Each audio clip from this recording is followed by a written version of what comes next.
So, how many times have you looked at the clock and just thought, oh my god, when did the time fly? Because you've been busy all day doing your stuff, working on your project, but yet, when you glance at your to-do list, it feels like there are still thousands of things to do. Can anyone relate? So here's the truth we often don't talk about actually. Being busy doesn't mean you're productive. In fact, sometimes it's the opposite one. You can be busy all day long, but at the end of the day, feel like you haven't moved a little at all. So, if being busy isn't the answer, then what is it? How can we be truly productive in a world that's constantly demanding more of our time and attention? So, before starting, I want to clarify what is productiveness. Which people can call themselves productive. Real productiveness feels good. And for example, you may feel productive while doing your homework because you know that you'll succeed at school. Or playing an instrument might feel productive for you because you get better at something you enjoy. Real productiveness feels good, whether it's knocking out a task or working on a project when you need it. So now, when we clarify what is productiveness, let's move forward.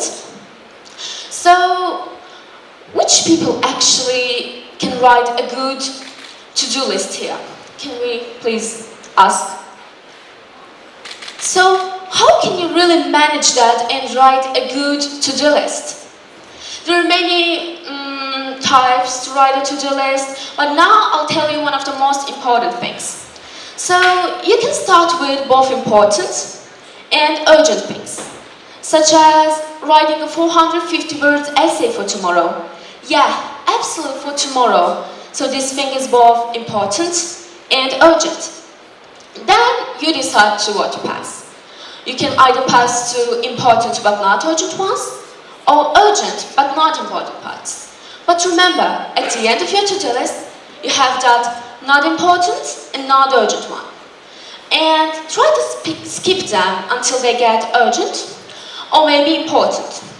So now, how can I manage so many important tasks? There are many just typos in YouTube, Instagram, social media. Now I'll say the method that I use every day. So it is Pomodoro technique. So when you typically study for 25 minutes, and then rest for 5 minutes. And believe me, with this method, you can study 4 to 5 hours a day without getting just worried or overwhelmed. But then, there are many things that we actually don't talk about, like multitasking. How many of you here think that you're good at multitasking? Oh my god, so let me break it to you now. Multitasking is the biggest productivity killer. Studies indicate that our brains aren't designed to juggle between multiple complex tasks.